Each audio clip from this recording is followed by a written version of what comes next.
Hello everyone. Welcome to our webinar. Thank you for joining us tonight. Today we're going to talk about pre-college programs. So let's get started. Oops, move on. Okay, so my name is Antonia Estrada. I'm the program coordinator at Uproot Academy. I'm joined tonight by Shantae Lipscomb, another Uproot Academy team member. Hi, Shantae. And our guest speakers for tonight, Jawan Pollard from the University of Chicago and Jaime Fernandez Fisac from Princeton University. So thank you both for being here tonight. I'd like to say a few words about who we are before we get started, and then I'll give a very brief overview of what pre-college programs are and why you should apply before we hear from our guest speakers tonight. So first of all, Uproot Academy. So at Uproot Academy, we want students to feel confident, competitive, and courageous when they apply to college. That's why we are ruthless in our pursuit to alleviate the anxiety and confusion around the college selection and application process. And that's why we're here today. After this evening's presentation, we'd love it if you could take a few minutes to fill out a brief survey. Your feedback and opinions are important to us to help us improve future workshops. And by filling out a survey, you'll have a chance to win a $25 gift card. So finally, we'll wrap up the webinar with a live Q&A session. So please enter any questions you might have in the Q&A, and our guest speakers can answer them at the end of both presentations. So first of all, what are pre-college programs? So a pre-college program is a program that usually takes place in the summer that offers high school students the chance to take classes at a college or university. So usually in the summer, there are some that are year-round, and there are also other organizations that offer pre-college programs, cultural institutions like museums, nonprofit organizations, research labs, but usually during the summer, and classes at a college or university. These programs are especially valuable for students who might be the first in their family to attend college. So let's start with why pre-college programs are important. So pre-college programs give you a chance to spend time on a college campus. So this is super helpful because the transition to college can be a bit overwhelming at first. So having participated in a pre-college program can help make that transition a little bit easier, especially if you're the first in your family to go to college. You'll also get a taste of what college classes are like, which are pretty different from high school classes. Getting used to the style and pace of college learning ahead of time can make things much easier when you're an actual college student. Another cool thing about pre-college programs is that they let you explore your interests and passions before you have to make any big decisions at college. If you're interested in a certain subject or thinking about a certain career path, but aren't sure how to start exploring it, a pre-college program is a great place to do that. This can really help you make more informed choices later on. You'll also pick up some important skills like how to manage your time effectively, how to speak up for yourself, and how to communicate well. So these skills are important not only in college, but also beyond in adulthood. And plus, you'll meet people from all sorts of different backgrounds and make friends who share your interests. And these friendships can last a lifetime. Now, I'm a mom of 3. My kids are in their 20s now. They attended pre-college programs, and I can tell you that they're still in touch with friends that they made during these programs, and some of them are actually close friends. So, you know, these friendships can truly last a lifetime. And then finally, applying to a pre-college program is very similar to the college application process. So it's great practice. So getting this experience early can make you feel more confident and help you understand what to expect when it's actually time to apply to college. So these are just a few of the reasons why taking part in a pre-college program can be a really valuable experience. So now you might be thinking, geez, these programs sound great, but they also sound to be very expensive. Well, there are hundreds of pre-college programs, and some of them are quite expensive. But we at Uprooted Academy are here to guide you toward those programs that are super affordable or completely free. Our website features a list of pre-college programs that are free, low cost, or offer financial aid or scholarships. And Shantae is going to be putting the link to that in the chat. So many of these programs are specifically designed to support students from low-income backgrounds and or those from underrepresented groups, and often have funds to ensure that money doesn't prevent talented students like yourselves from attending. So there are fully funded programs that cover the full cost of attendance, including tuition, accommodation, meals, and sometimes travel for all students accepted into the program. Other programs offer need-based financial aid for those students who need it. So some programs cover the full cost for every accepted student with financial need, while others offer partial scholarships or a limited number of scholarships. And then other programs offer merit-based scholarships. So money doesn't have to be a hurdle to participate in a pre-college program. So now if you do need to apply for financial aid and scholarships for a pre-college program, here are the steps to take. 1, check the program's website. Look for a tab or a section on the website that says financial aid or scholarship or tuition and costs.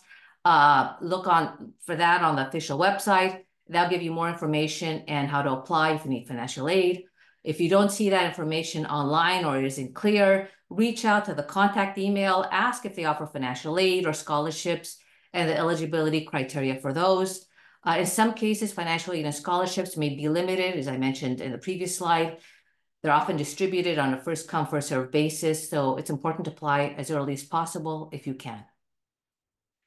And let's talk quickly about who can apply for these pre-college programs and how you go about it. So first, eligibility criteria. First things first, you may need to meet certain requirements to apply. These typically include your age and what grade you're in. Where you live might also be considered. So many programs are open to all students who live in the US and even internationally, but some are looking for students from specific states or regions or students from the local community. There may be programs targeted toward helping students of certain genders, ethnicities, or races, such as students of color. And of course, your interests play a big part. Programs are looking for students interested about the subject or field that they're offering. Application details. So the most selective programs can be competitive. They typically will ask you to submit your high school transcript. Essays might be a part of the application too. Recommendation letters from a teacher or counselor may also be required. And finally, keep an eye on those deadlines. Some programs have a priority deadline if you want to get your decision sooner or applying for financial aid, and then a regular deadline for everyone else. So from exploring your academic interests, exploring potential careers, there's a pre-college program for everyone. So if you're interested in academic enrichment, there are programs focusing on subjects like math, science, the humanities. If you're interested in career exploration, there are opportunities to learn about different professions and industries, from medicine to the arts. If you're interested in skill development, there are programs to enhance skills such as writing, coding, and leadership. If you're interested in research opportunities, you can get hands-on experience with research projects guided by professionals and university faculty. So that's it from me. Now I want to introduce, I'm going to introduce our guest speakers from the University of Chicago and Princeton University. So first, I'm going to introduce our guest speaker from the University of Chicago. I'm going to stop sharing here. And let me see here if I can stop sharing here. So I'd like to introduce, I'm going to introduce you properly, Joanne Pollard from the University of Chicago.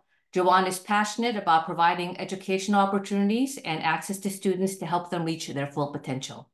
In his current position as Associate Director of Admissions and Director of UChicago Promise for the University of Chicago, he has the opportunity to do just that. In his career spanning over a decade, he has worked in admissions for 2 other institutions, the University of Missouri and Loyola University Chicago. He has also held positions within 2 community-based organizations. In these organizations, his work focused on supporting college access and persistence for young people with underrepresented identities in higher education. His love for the work comes from the drive to pay forward the support and programming that he received in his early years while growing up in the city of Chicago that helped shape him into who he is today.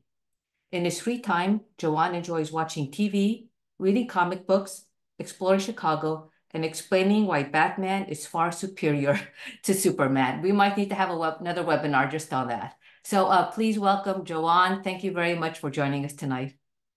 Hey everyone, thank you so much for having me. As Mrs. Estrada said, my name is Jawan Pollard, and I am the Associate Director of Admissions for the University of Chicago, also the Director of U Chicago Promise, and also one title I forgot to give in my bio because I'm a Gemini and I like to do it all is that I'm also Director of one of our summer enrichment programs, specifically our Neubauer Phoenix STEM Scholars Program. And I'll talk about that a little bit later, along with some of our other summer enrichment programs. So during this quick presentation, I'm just going to give you a quick crash course for the University of Chicago summer enrichment programs.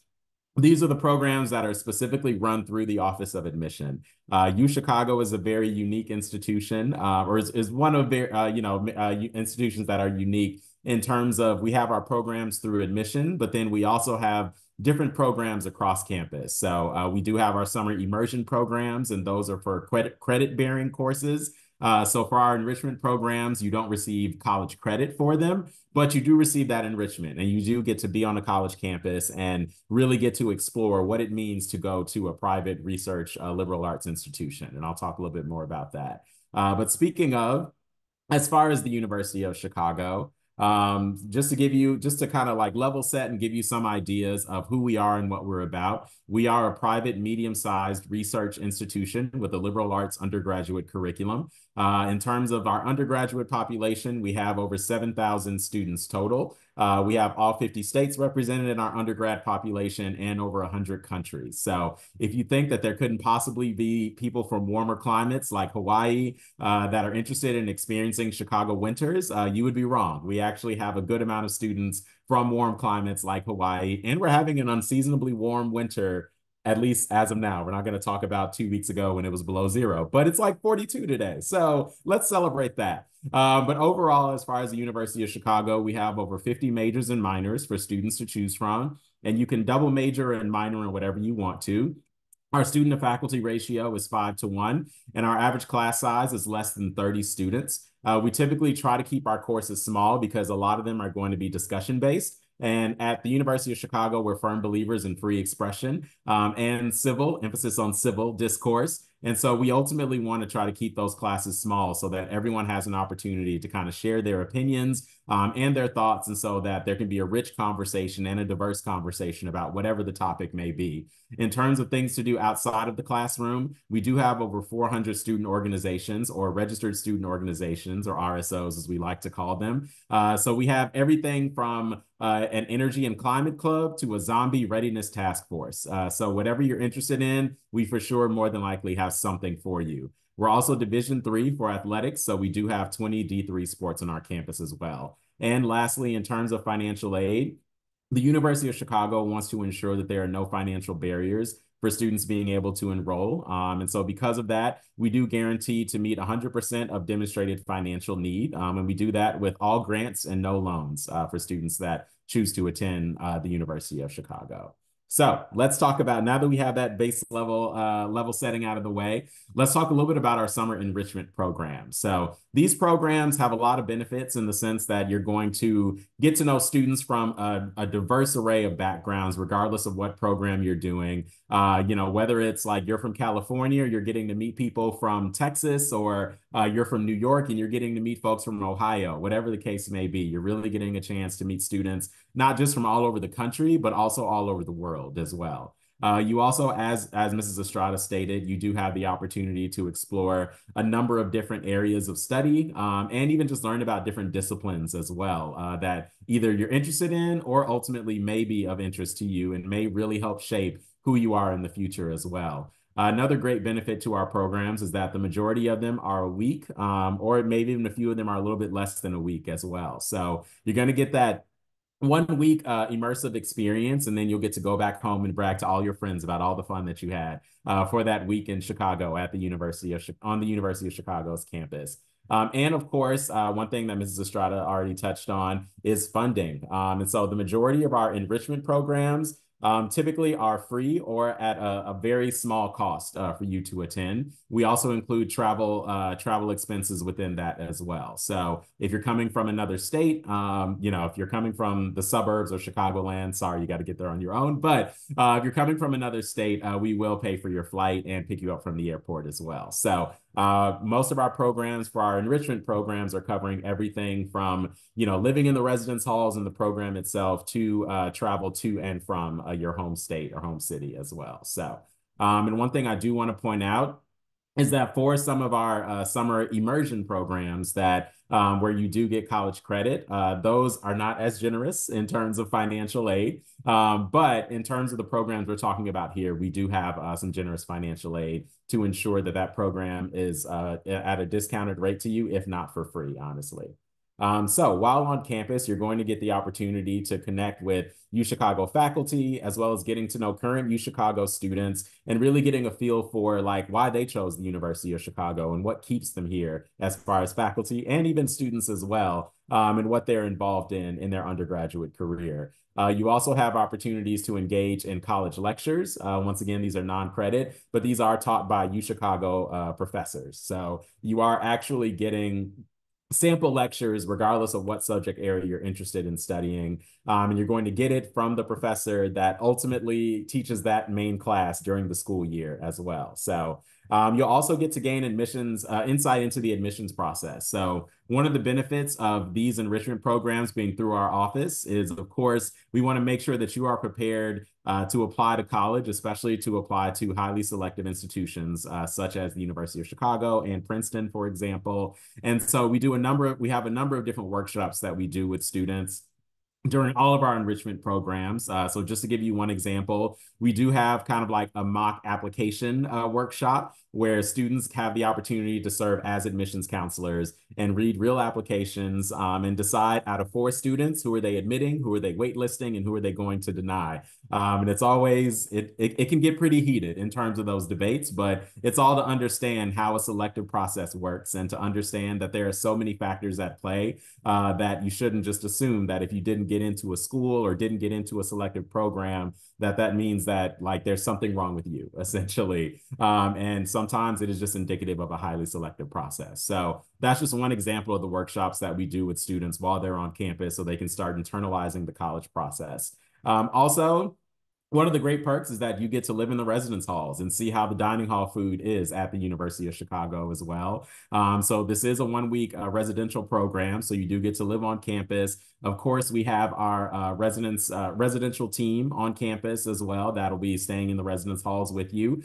We have residence directors, also RAs or residential assistants as well, that also can assist you in whatever you need while you're living for that week.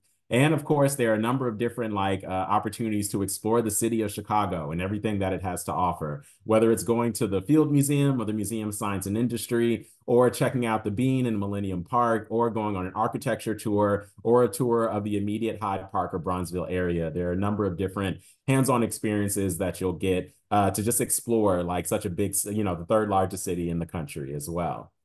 Now, as I mentioned, we have a lot of different enrichment programs, as you can see from this slide. So this lists all of them.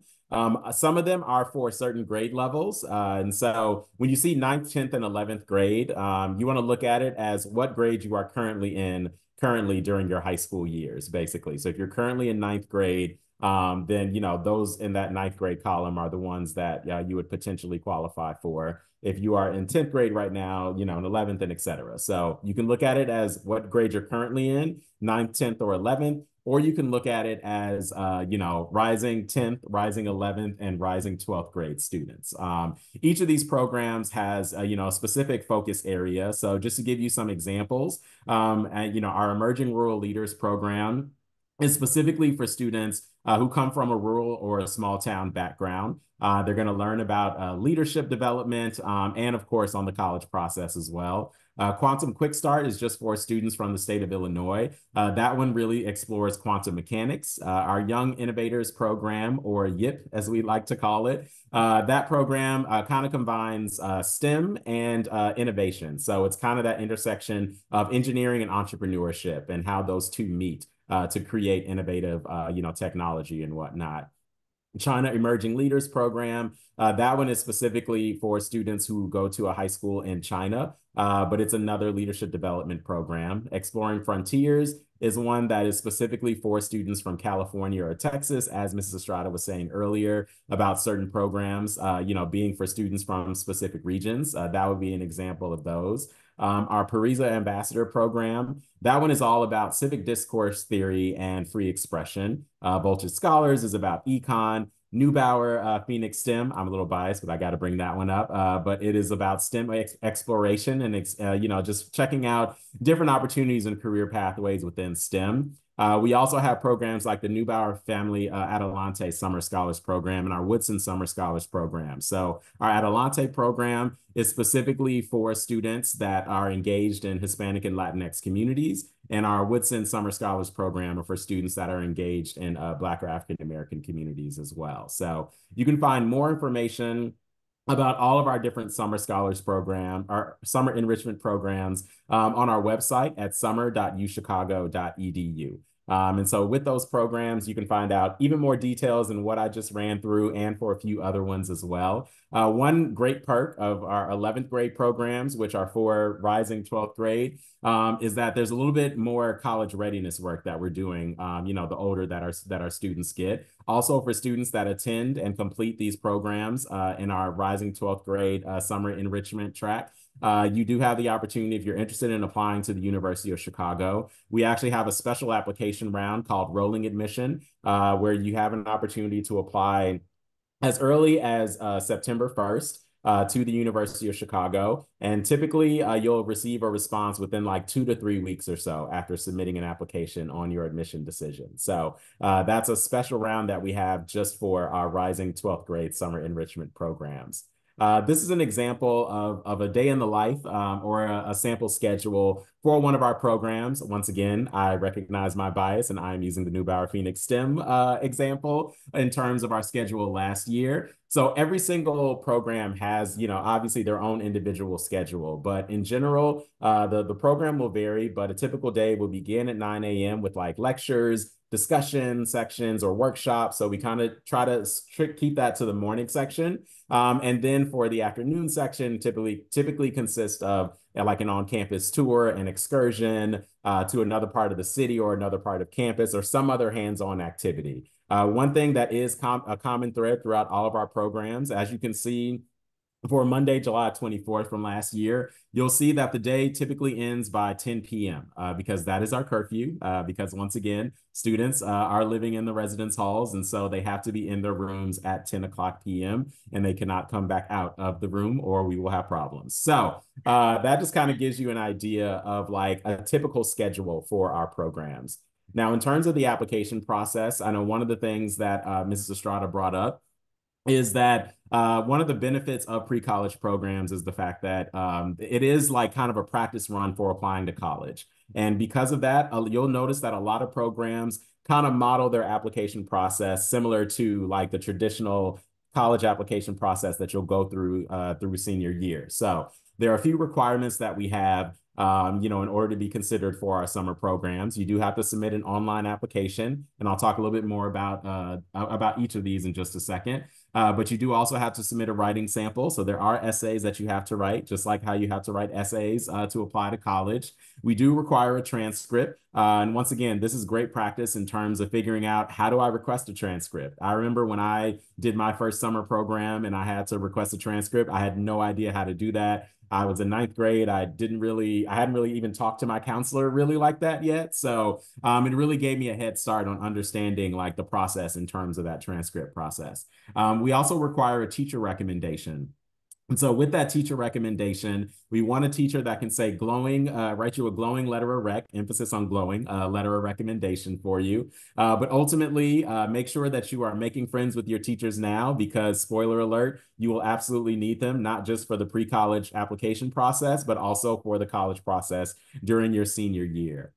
So this will just kind of give you an idea of what our online application looks like. So this is kind of the start screen where you can kind of create an account and start your application. Now, when you actually apply for the programs. So when it comes to our summer programs, it's all one application, meaning for our enrichment programs, for our immersion programs, and a number of other programs as well. So ultimately, you get to rank which programs are a priority for you. The thing you want to keep in mind is that what you rank as your first choice program is what you rank initially, what's your first, program that you rank. We're going to assume that that is your first choice program, and we're going to read your application as such. But obviously, we have limited spots in each of our programs, and so that's why we want students, because we understand that you're all so amazing, and we want to make sure that you have that experience. Even if you can't be in one program, we may be able to consider you for another. So that's kind of why we have you rank those programs specifically.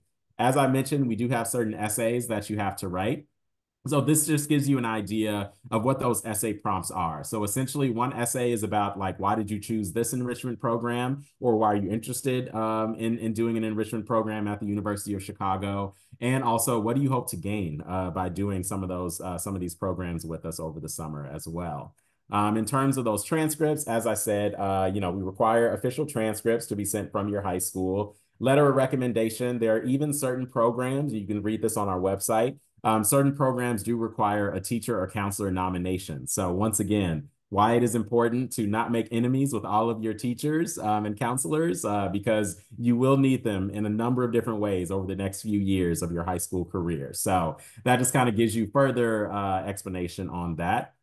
These are some important dates. So March 5th is the deadline to apply for our summer enrichment programs. Mid-April is when we're going to release our decision. So you'll find out in mid-April whether or not you're admitted for one of our programs. And July 2024 is when our programs are taking place. So they're happening throughout the month of July. Different programs are happening in different weeks. But another benefit is there are always multiple programs happening within the same week. So not only are you getting to know students within your specific program, and each program has anywhere from 30 to about 100 students, depending on the program itself. So you're not only getting to know other, your peers within your program and your specific interests, but you're also getting to know other students that are in other programs, right? Like, so that program in California for students from California and Texas, you're also getting mixed in with a lot of those like different trips and activities that we have with, say, like our China Emerging Leader Scholars or our Rural Scholars or a number of other programs as well. So it's really great that you kind of get that experience. This is my contact information. As I mentioned earlier, for more information on our summer programs, you can go to summer.uchicago.edu. And I know I sent Mrs. Estrada the flyer for our program, so I'm sure you all will receive that to get more information. And just as a personal shout out, as I mentioned earlier, very passively, like I did summer programs, pre-college programs when I was in high school. I'm originally from the city of Chicago. And they really were transformative. I'm still friends with those. Some of my best friends are from those summer programs. I was in their wedding, even a best man in one of their weddings over the years. And also, like, I did a lot of STEM related programs, and spoiler alert, for undergrad at least, I majored in chemical engineering for undergrad. So, and those programs really helped to guide me and really helped me to understand what STEM is and what it entails, and also how it can be leveraged in other ways as well. So I can't speak enough about summer programs and their benefits. So if you have any other questions about UChicago or just about, summer program experiences in general, like, I would be happy to answer that. And with that, I will hand it back over to Ms. Estrada. Well, thank you. That was great. That was so informative, and those programs seem amazing. I wish I were 40 years younger. I could do them. But thank you so much. So if you have any questions, please put them in the Q&A, and our guest speakers can answer them at the end of the presentation. So I'd like to introduce our next guest speaker. So our next guest speaker is Jaime Fernandez Visac, who's an assistant professor of electrical and computer engineering at Princeton University, where he directs the Safe Robotics Laboratory and co-directs the Princeton AI for All summer program. His research combines robotics and artificial intelligence with psychology and game theory to get robots to operate safely around people in a way that we can all understand and trust. Before joining Princeton, he was a research scientist at Waymo, Google's self-driving sister company, working on helping autonomous cars share the road safely. Jaime grew up in Madrid, Spain. He received his engineering degree from the Universidad Politécnica de Madrid, a master's in aeronautics from Cranfield University in England, and a PhD in electrical engineering and computer sciences from the University of California in Berkeley. He's also been named a robotics science and systems pioneer and honored with Berkeley's Leon O. Chua Award and most recently Google and Sony's Research Awards. So, very impressive. Hi, Amit. Thank you so much for joining us tonight. Great. Thank you so much, Antonia, for the kind introduction. And I'm very excited to be here and get a chance to talk to all of you about a summer program that we have at Princeton that we are super excited about, and that hopefully I can get all of you excited about as well. So if you give me a second, I'll go ahead and share my screen, which hopefully will work. Let's see. Is my Princeton April slide showing? Great. Yeah. Mm-hmm. Wonderful. So let me start by telling you a couple of things about myself. Although Antonia did such a wonderful job that I think perhaps there's not a lot left to be said. But just so you get a bit of a quick sense of who's talking to you. The main thing I do in my job is I teach robotics at Princeton, and I also do research here as a junior professor. And here you've got a picture of one of the robotics classes that we teach, where we have all of these sort of mini autonomous trucks that you get to sort of programs that they drive around this miniature city, and they have to sort of figure out where they're going and not crash into other trucks and so on. And this is something that I really find super fun to do every year. As Antonia mentioned, I grew up in Spain. I went to college in Madrid after high school. And, at the time I wasn't really sure what exactly it was that I wanted to do, but I was generally sort of, excited about, inventing things, coming up with new things that could make people's lives better, or, more convenient, or, allow us to do things that we weren't able to do before. And then, after a little bit, I started learning more about robotics, and particularly I really got excited about drones, which at the time were sort of this brand new cool new thing that you could start buying at a store, or you could see cool YouTube videos about. And I really started getting interested in safety in particular, because I was thinking, well, these things are these things move really fast, and it looks like they're going to be really smart, and they're going to be able to figure out where to go, but how are we going to make sure that they're not going to crash into things, or even more important, how do we make sure they're not going to crash into people? And so in the end, I decided, even after I finished college, I decided, wow, I really don't know. I feel like I don't know enough. I need to continue learning. And so then I decided to go to grad school, which is, it's kind of like going to college all over again once you've already gone to college, but you realize that you just need to really learn sort of working closely with the experts. And this is something that actually, ended up being super exciting. And I had the opportunity to cross the pond and come to the US. And so I went to grad school at Berkeley in California. And then, after doing that, I spent about a year working at Waymo, which was kind of, it had been sort of my dream when I decided that I wanted to work in robotics, to get to work on self-driving cars and help make them safer. So, ultimately after that, I figured I'd received so much from going to universities many times and learning a bunch that the only right thing for me to do was to now stay at a university and teach others who come afterwards. And so that's how we ended up here at Princeton. So I had I had sort of an open-ended slide that I wanted to sort of propose to everyone. And since this is in sort of webinar format, we can just have a sort of an open discussion with folks calling out. But I would invite you to sort of ask yourselves, what comes to your mind when you think of robots?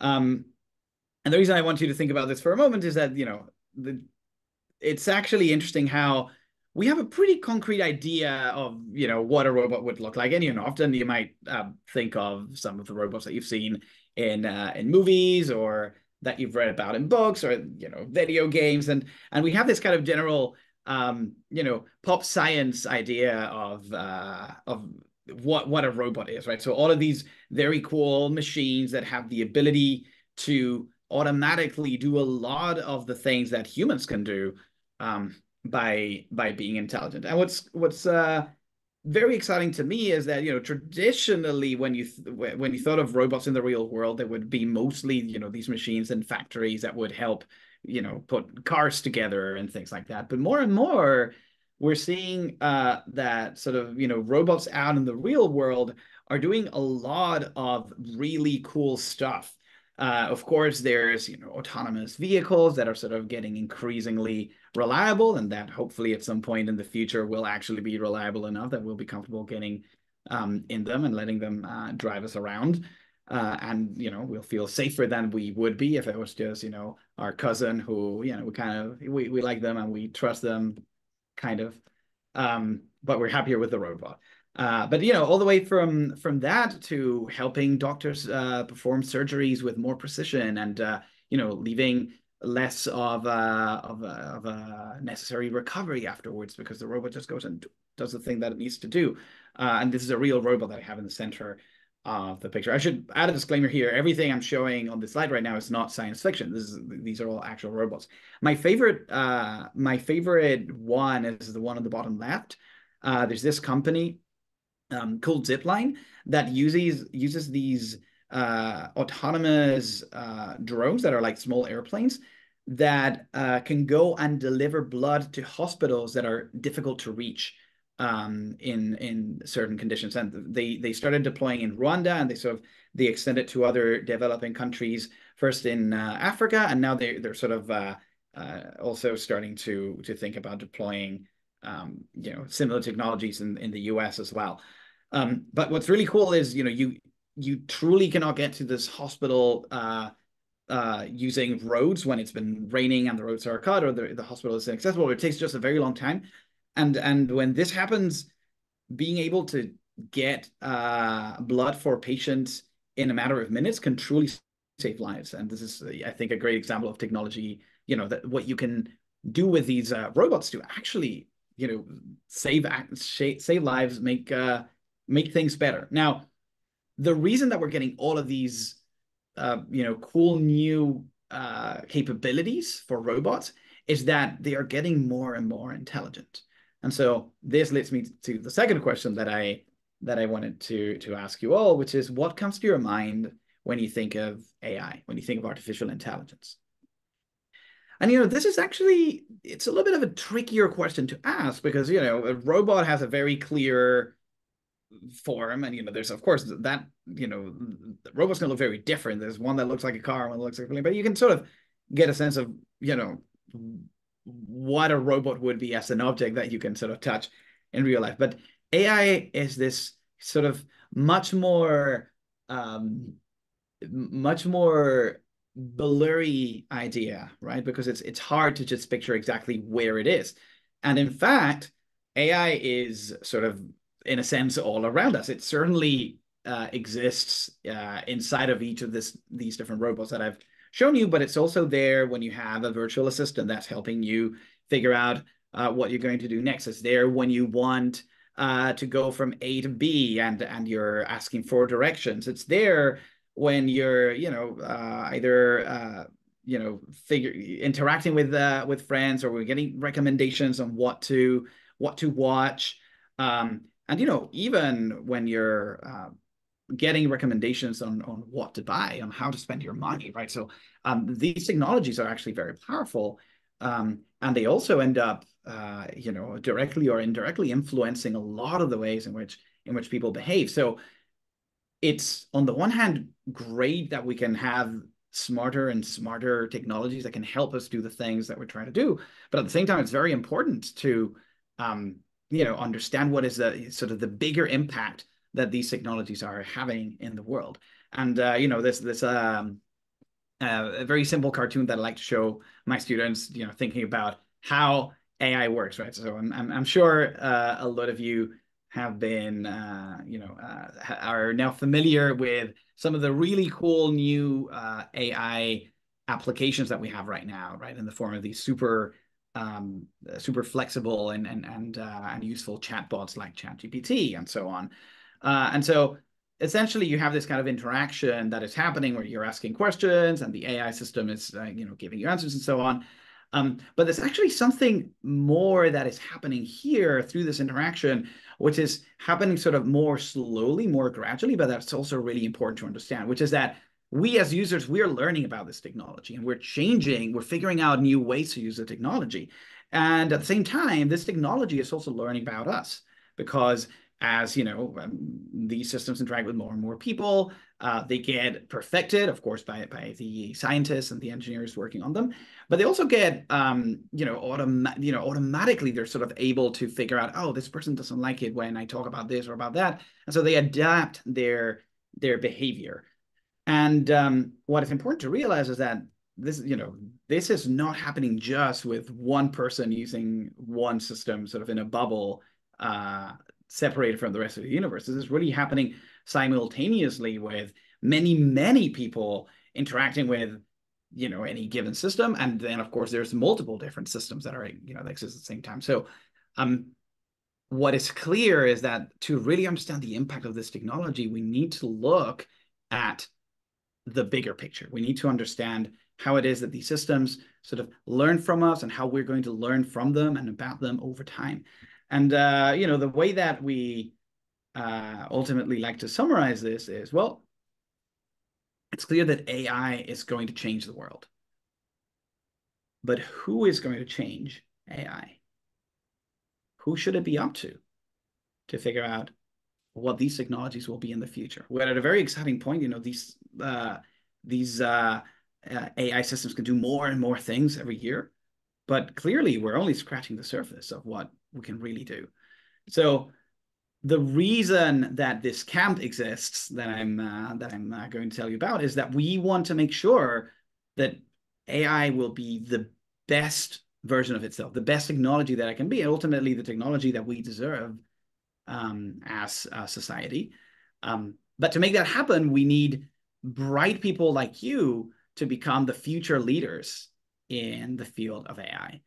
And there's many different ways in which you can be a leader in AI. You can be, a scientist, or you can be an engineer who's sort of, writing the code that will determine how this particular AI program will work, next week when it gets deployed by some big company or some startup company that operates out of your garage.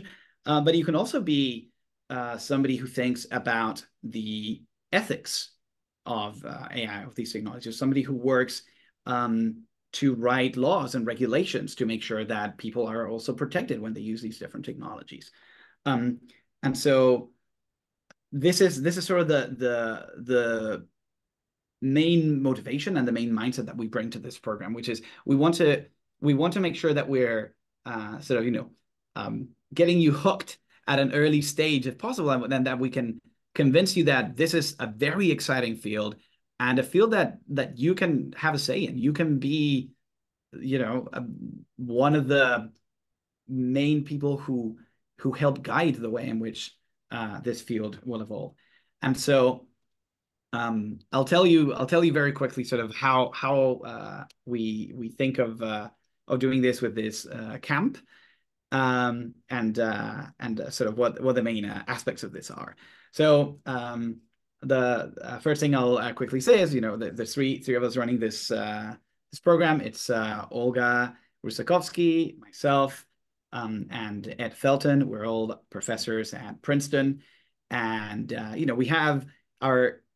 we work in different aspects of AI. So Olga works a lot with human-computer interaction. I work a lot with robotics, and Ed thinks a lot about how we should write laws and policy to make sure that these technologies are used for the general good.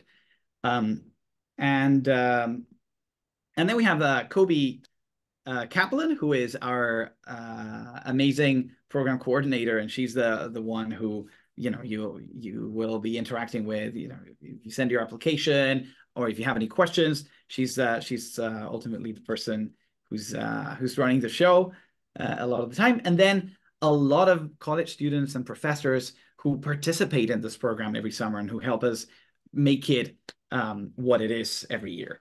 So what is it that this program actually is?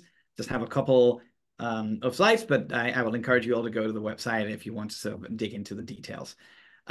First off, who is this program for? So this is, as Antonio also mentioned, it's directed to current 10th graders. So if you're right now in 10th grade, this is the year for you to apply. And that means that during the summer, when you're taking the camp, you're a rising 11th grader. You're about to start 11th grade after the summer.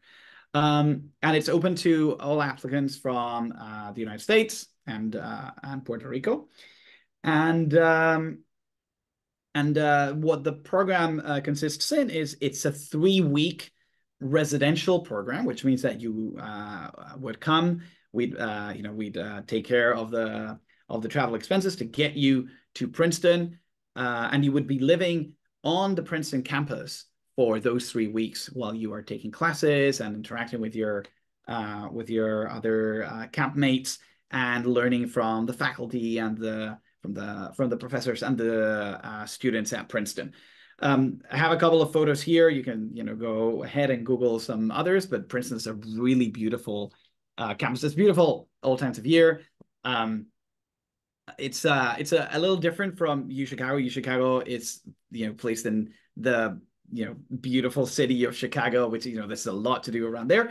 Princeton is sort of about an hour away. It's actually by design for historical reasons. It's exactly between New York and Philadelphia, and so it's a bit of a more secluded type of a college environment, but it's beautiful. There's always so much nature any time of year, but in the summer it's absolutely stunning. And I try to have a picture of sort of the summery feel of the campus there. And finally, how much does it cost? It's free. It's completely free, and that means that there are no tuition fees. That means that you don't have to worry about paying to get to Princeton. If you live far away from Princeton, we'll help you set up the travel arrangements, and the university will kindly take care of all of this, all of the costs, so that you don't have to worry about that. And so what is it you'll do during the camp? First off, you'll take classes. You'll learn about AI, and this will be a combination of taking classes from students who are working directly in AI, and also attending lectures and sort of talks that you'll get usually later in the afternoon from professors who work at Princeton in different aspects of AI and robotics and so on. And so you'll learn about how AI works, but you're also going to learn about how it can be used for good and how it can be regulated, and how we should think about regulating it to make sure that it does end up making a positive impact, and that we are sort of protecting ourselves and protecting people from the potential bad uses of that technology, or the potential side effects of the technology that we may want to make sure we avoid. But in addition to the classes, you're also going to do a lot of hands-on learning. And so every afternoon, we organize the students into groups of usually about 8 students in each group, and you'll work on a research project. And this means that you'll be collaborating with each other, but also with some students at Princeton, and ultimately with the guidance of one of the 3 of us, Olga, Ed, and myself, to explore some open questions, which could be related to robotics. They could be related to natural language, things like ChatGPT. They could be related to computer vision. How do you make a computer understand an image that's looking at to, for example, detect if a person has a particular disease? So we look at some of these different questions, and this is a good way for you to also get some hands-on experience working with these different tools and learning how to use AI on real problems.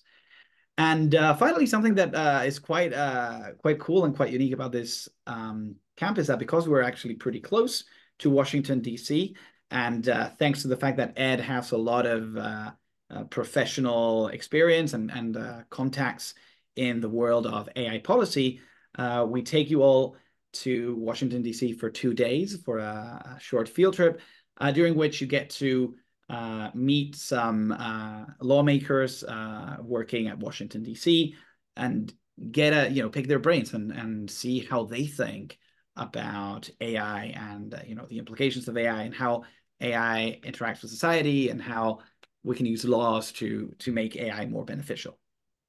So with that, I'll close around here. I'll just say applications open this weekend. So if what you've heard sounds exciting and you'd like to give it a shot, I strongly encourage you to check out the website and submit your application.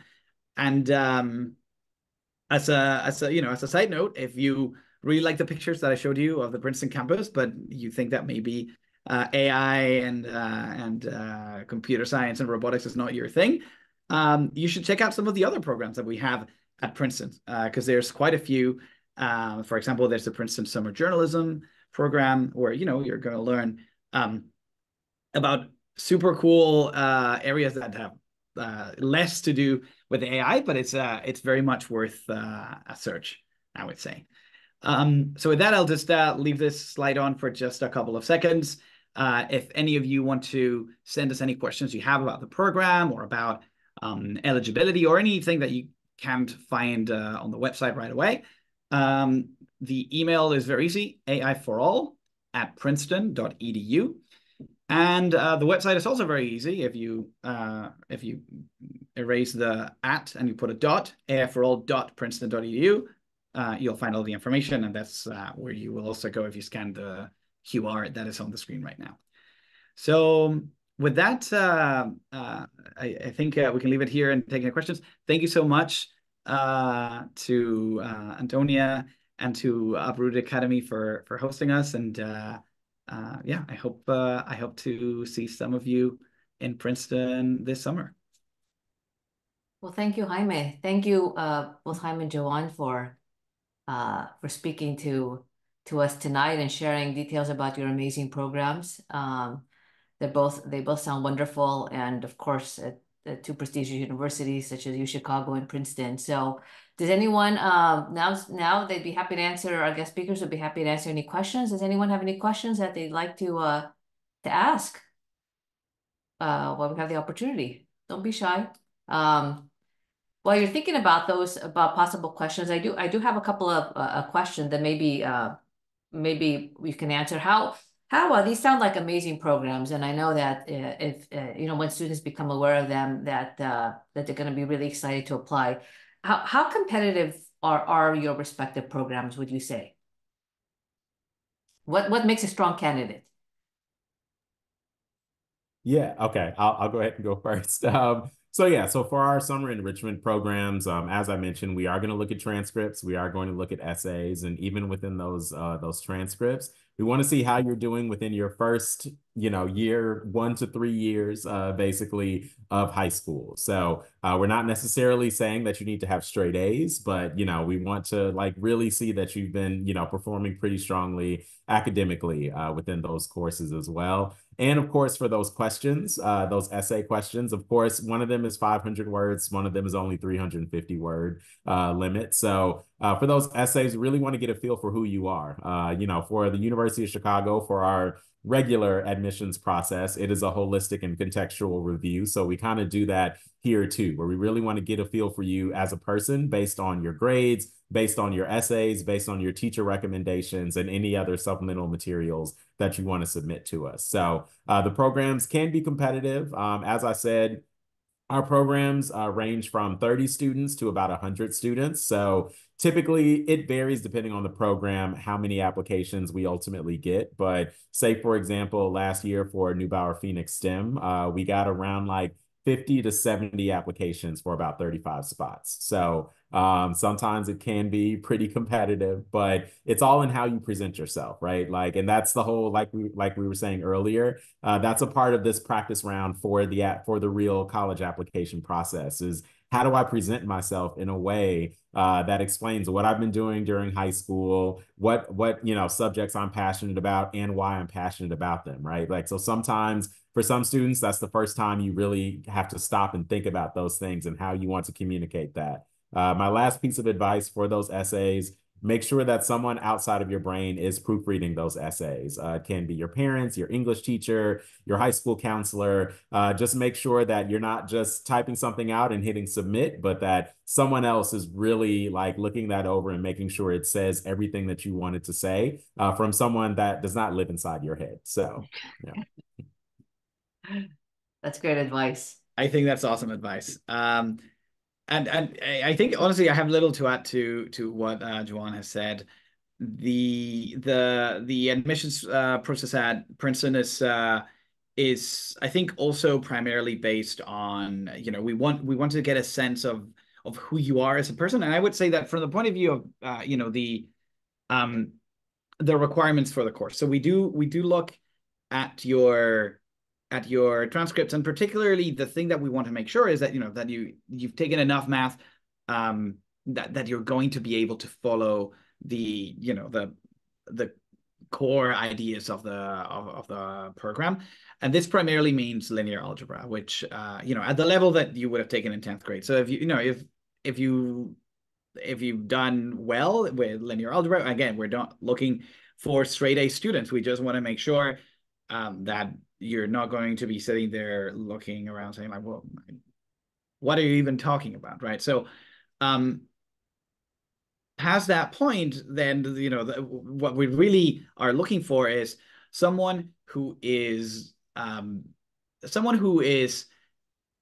leader, someone who is excited, someone who wants to do something with what they learn. And it doesn't, by the way, it doesn't have to be that you've always wanted to know about AI and you've been running an AI club in your high school or something like that. That's not in any way necessary. We don't assume that you have even any programming experience, in case that is something that is worrying any of you.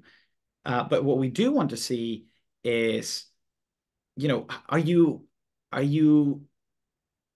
organizing things, or are you taking some kind of action other than getting very good grades? So are you excited about are you a movie buff and do you organize a film club with your friends, or are you someone who has 5 little siblings and is spending a lot of time organizing activities for them to keep them so there's a million different ways in which you can show leadership and initiative, and that's what we're looking for, because at the end of the day, what we want is we want to have a cohort. And I think that as actually Joanne was saying at the start, one of the really valuable things of these camps, in addition to what you actually learn, is the experience of being surrounded by people who are excited, by people who you're going to learn tons from, and this value you all really end up getting from each other. And so we're looking for folks who will ultimately have a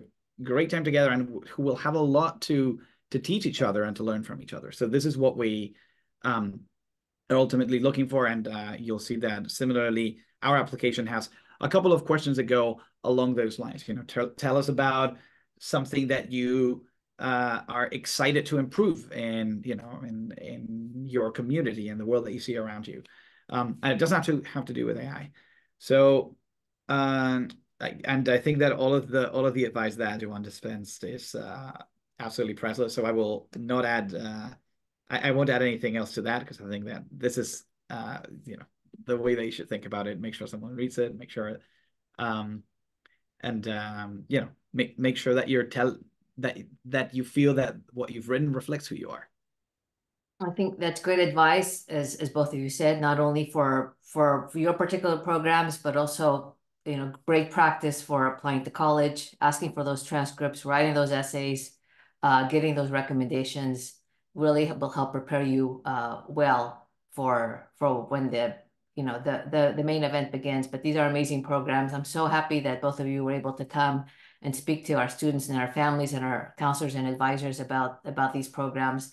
It's 8 o'clock, so I'm just gonna wind it up. I'm just gonna go quickly through a few more slides. I know that people are anxious to get to dinner if they haven't been able to as well. So I'm just going to share my screen here. This is my dog, but let me so I had mentioned our website that has a list of pre-college programs. Shantae shared that on earlier before, but just so you see here, it's under the resource tabs. You click on pre-college programs, and then it'll take you to the pre-college programs. UChicago is here. Princeton AI for All is here. These are just the first 4, but then we have an extensive list of pre-college programs. And you just click here to actually, it takes you to the program website. Please stay engaged with us. Thank you for joining us tonight, but follow us on social media, read our blogs for tips and tricks, come to our free events, such as the one you're attending right now. Upcoming free events, we have 2 exciting webinars next month. On March 6th, we have a webinar on how to plan and prepare for the SAT and ACT. And on March 24th, a webinar specifically for 9th and 10th graders on early planning for college admission. So please check out our upcoming free events and register if you're interested. And last but not least, our upcoming free major and career fair, virtual fair on Saturday, March 16th. Will give students an opportunity to connect with over 60 professors and professionals in 12 different areas to learn about possible majors and careers. Registration is now open for that too. Shantae, I don't know if you can put that in the chat. Again, it's free and it's virtual, so really easy to join. So thank you very much for joining us tonight. You'll be getting the links to the websites of UChicago and Princeton's program. I'm going to follow up email so that you can easily access those. And please, if educators, if those of you who are joining us tonight, please share these amazing programs with your students. And if you know of any students who would be a good fit, please encourage them to apply. Students, if you're interested, please apply. Spread the word. These are great programs. They're free. And they're great preparation for college. So again, thank you very much, everyone, for joining us. Thank you for our guest speakers who were gracious enough to spend their time with us. And have a good evening, everyone.